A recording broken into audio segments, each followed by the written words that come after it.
The rhythmic drip, drip, drip of rainwater hitting the attic floor was the only sound in the house until the heavy cardboard lid gave way with a dry, dusty groan. Marlin's flashlight flickered across a page where the handwriting didn't just crawl. It screamed, the ink jagged and frantic, detailing a prison built not of bars, but of silence. Downstairs, her teenage son was hunched over a sketchbook, his knuckles white as he ground a charcoal pencil into the paper, recreating the exact same haunting, swirling patterns his grandmother had drawn 40 years ago, shortly before she disappeared for her own good. The front door slammed open, letting in a gust of freezing autumn air and her sister Gloria, whose eyes were wide with a desperate, sharp-edged panic. She didn't ask about the leak or the storm. She lunged for the box in Marlin's hands, her voice a jagged whisper that cut through the thunder. "If you don't burn those pages right now, this family is dead." As a shadow moved across the porch outside, a figure that looked remarkably like their father, who was supposed to be miles away, Marlin realized the storm wasn't just hitting the roof. It was finally coming for the secrets they had spent a lifetime burying. The teacup trembled against its saucer as Marlin Whitaker set it down, the chink of porcelain sharp in the silence of her office. Across the polished oak desk, the boy's knee jittered with a rhythmic, frantic energy, his fingers picking at a loose thread on a sleeve that'd seen better days. She watched the way his Adam's apple bobbed when he swallowed, how his breath hitched before each stammered excuse, a physical manifestation of the guilt he couldn't quite articulate. The air in the small room smelled of Earl Grey and printer's ink, the latter clinging to the psychological files stacked beside her blotter like silent witnesses to 1,000 small tragedies. Marlin kept her hands folded, thumbs pressed together in a perfect, unyielding arch, a posture she had perfected over 15 years as the school psychologist of Oak Creek. When the boy finally met her gaze, his pupils were too wide, too dark, like a cornered animal's. And for a fleeting second, Marlin felt a cold prickle of recognition. She made a single notation in her ledger, her pen moving with surgical precision across the cream-colored paper. The nib didn't skip, didn't smear. Her handwriting remained a testament to a life lived in the pursuit of absolute order. Outside the tall, narrow window, a sparrow landed on the windowsill, its claws scraping against the glass with a sound like a diamond on a chalkboard before it took flight into the overcast sky. The boy's voice cracked on the last syllable of his apology, a sound so fragile it seemed to hang in the air between them. Marlin exhaled through her nose, slow and controlled, and the child flinched as if she'd struck him. She didn't speak. She didn't need to. The weight of her silence was answer enough, a vacuum that pulled the truth out of people whether they wanted to give it or not. When the bell finally rang, the boy bolted for the door, his chair legs screeching against the floor in a way that made Marlin's teeth ache. She didn't watch him go. She didn't watch. Instead, she reached for the next file, her fingers brushing the embossed lettering on the cover with a practiced, mechanical grace. The clock on the wall ticked with the inevitability of a heartbeat. Somewhere down the hall, a radiator hissed, a lonely sound in the cavernous brick building of the Oak Creek School.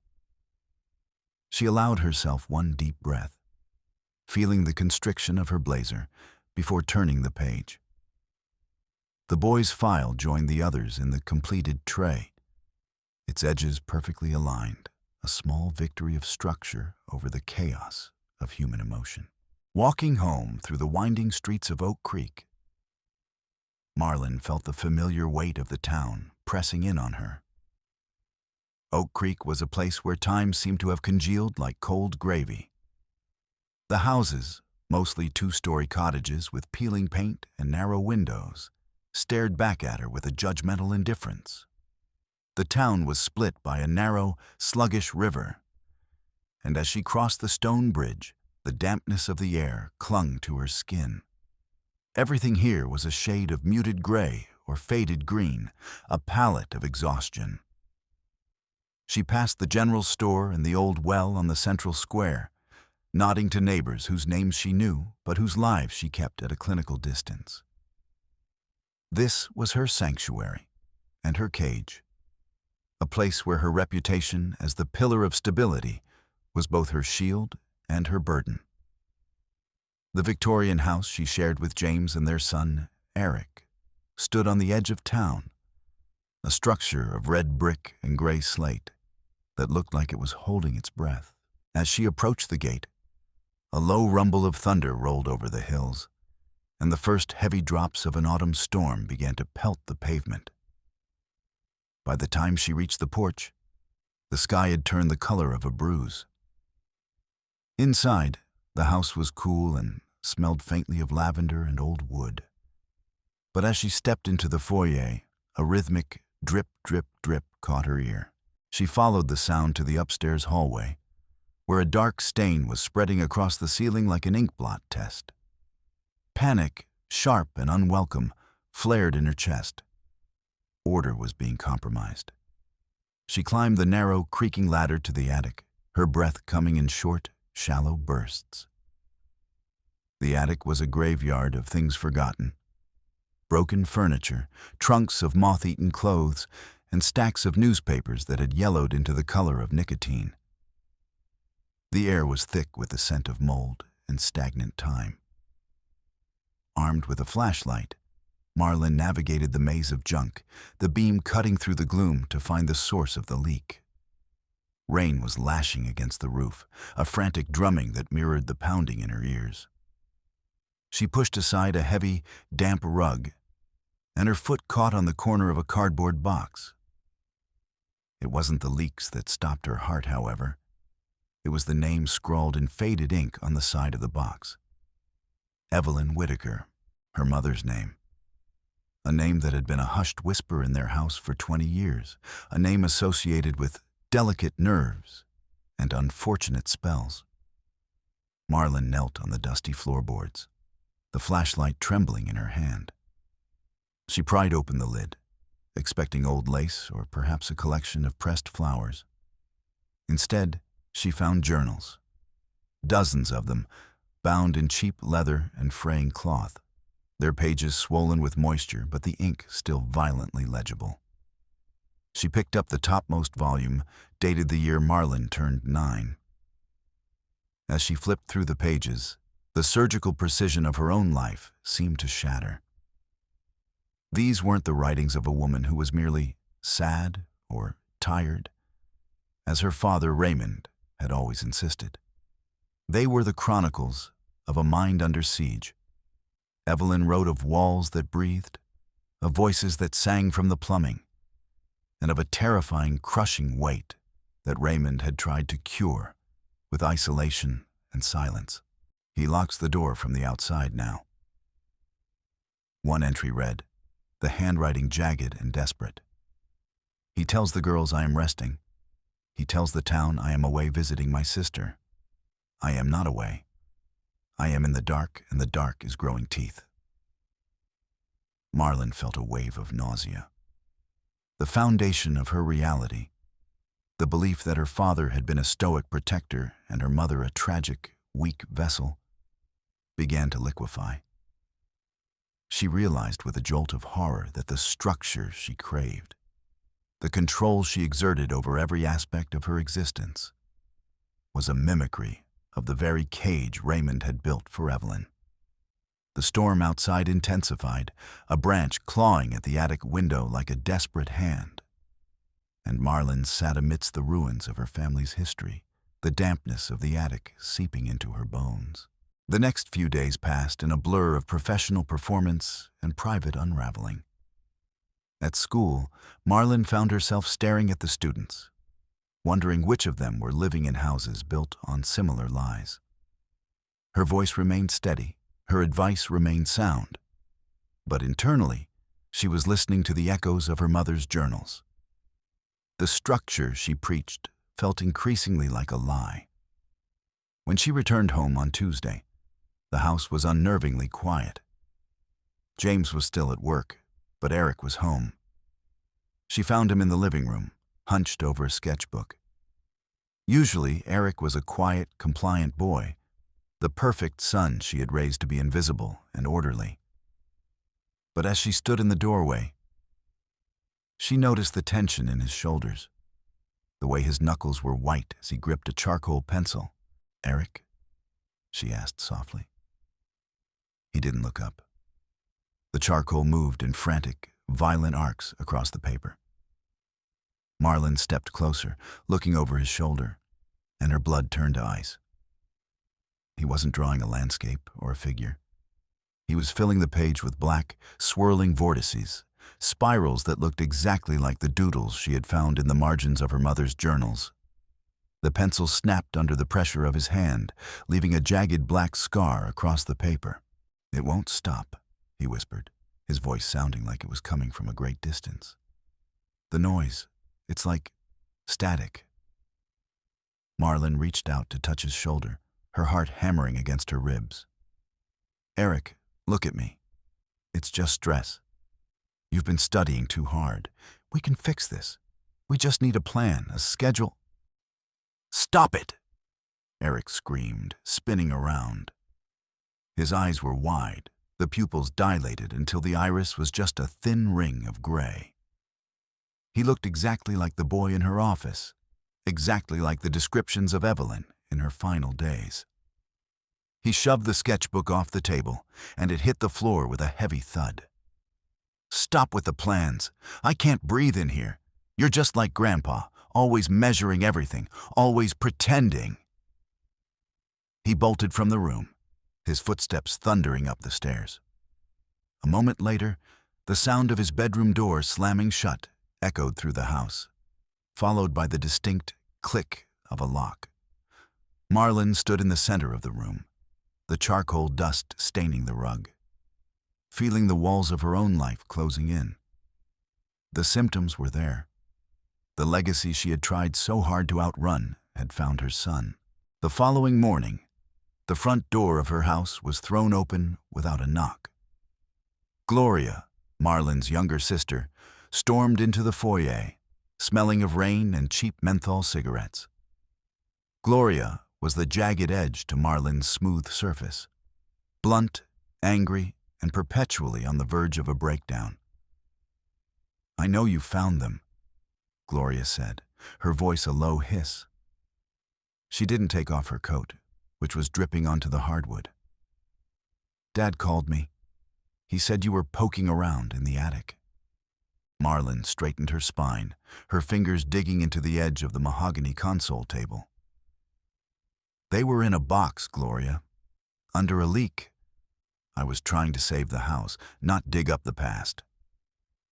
"Then burn them," Gloria snapped, stepping into Marlin's personal space. Her eyes were bloodshot. "Burn them and forget you ever saw them. We had a deal, Marlin.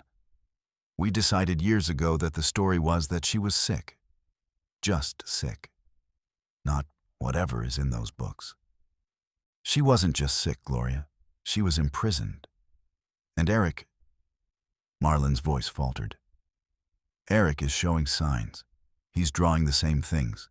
He's hearing things. We can't keep lying if it's happening again." Gloria let out a harsh, barking laugh. "It's not happening again. You're making it happen by obsessing over it. You're just like her, you know. Always looking for the tragedy. Dad was right to be worried about you. You've got that same look in your eyes, that away look." The accusation stung more than Marlin wanted to admit. "I am a professional, Gloria. I know the difference between a clinical observation and a delusion. Do you?" Gloria lunged for the cabinet where Marlin had moved the journals for safekeeping. Marlin intercepted her, her hands gripping Gloria's wrists. They scuffled in the narrow hallway, a clumsy, desperate struggle that felt beneath them both. Gloria's elbow caught a framed photograph on the wall, a picture of the two of them as children, standing in front of the old well. The frame hit the floor, the glass shattering into 1,000 diamonds. The photo itself tore down the middle, separating the two sisters. They both froze, staring at the ruin on the floor. "Get out," Marlin said, her voice a dead, flat thing. "You're going to destroy us," Gloria whispered, her face pale. "Dad won't let you do this. He's already watching." She turned and fled, leaving the door standing open to the damp morning air. Marlin walked to the door to close it. But as she reached for the handle, she saw a car parked across the street under the shadow of a massive oak. A black sedan. Behind the wheel sat a figure she recognized instantly.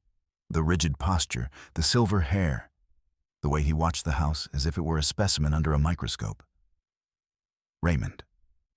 He didn't move. He didn't wave. He simply sat there, a silent sentinel of the status quo. Marlin slammed the door and locked it, her breath hitching. She was being hunted by her own father in the town, where she was supposed to be the one providing safety. By Sunday, the atmosphere in the house had become a physical weight. A massive storm system was moving in, the sky a dark, churning sea of clouds. James, caught between his wife's growing paranoia and his own desire for peace, moved through the rooms like a ghost. Eric hadn't come out of his room for 24 hours, refusing even the sandwiches Marlin left at his door. The traditional Sunday dinner was a hollow ritual. Marlin had set the table with the good china, her fingers trembling as she aligned the silver. The candles flickered in the drafts that snaked through the old window frames. When the doorbell rang, the sound was like a gunshot. Raymond and Gloria entered together, a united front of silence and resentment. Raymond didn't remove his hat, his eyes scanning the room with a cold, proprietary air. He took his seat at the head of the table, the place he had occupied for 40 years, even though this was no longer his house. "Marlin," he said, his voice like grinding stones. "The journals. Put them on the table." "No," Marlin said, her voice small but steady. "James." Raymond turned his gaze to his son-in-law. "Your wife is unwell. She's obsessing over the ramblings of a woman who lost her mind. It's not healthy for the boy. It's not healthy for your marriage. Tell her to give them to me." James looked at Marlin, then at the floor. "Marlin, maybe he's right. It's just causing trouble. Let's just move on." "Move on to what?" Marlin cried, her composure finally snapping. To Eric locking himself in his room? To him drawing the same nightmares his grandmother did? "We are living in a loop, James. And he—" She pointed a shaking finger at Raymond. "He's the one who started it." Gloria stood up, her face twisted. "You're the one who's crazy. You're making him scared. You're the danger here." Above them, the sound of a door opening creaked through the ceiling. Eric appeared at the top of the stairs, his face pale and gaunt. He looked down at the shouting adults, his eyes darting from the broken glass on the floor to his grandfather's stern face. "Is it true?" Eric asked, his voice cracking. "Was Grandma like me?" "Go back to your room, Eric," Raymond commanded, his voice booming. "No." Marlin stepped toward the stairs. "He deserves to know. He's not crazy. He's a Whitaker," Raymond shouted, slamming his fist onto the table. The china rattled. "And Whitakers do not have these problems. We have discipline. We have order." Eric let out a sob, a sound of pure, unadulterated terror, and turned back into the darkness of the hallway. The sound of his door slamming and the lock clicking shut felt like the final nail in the coffin of their family. "Look what you've done," Gloria hissed. Raymond stood up, his height imposing. "I've seen enough. James, if you can't control her, I will. I have friends at the clinic in the city. They remember Evelyn. They'll take her daughter just as easily. For her own protection, of course." The threat was naked, cold, and absolute. Marlin realized in that moment that her father didn't love them. He loved the idea of them. He loved the image of the perfect family he had curated at the cost of her mother's soul. But as she looked at the journals sitting on the sideboard, she felt something new. Not the cold, brittle structure she had lived by, but a hot, liquid rage.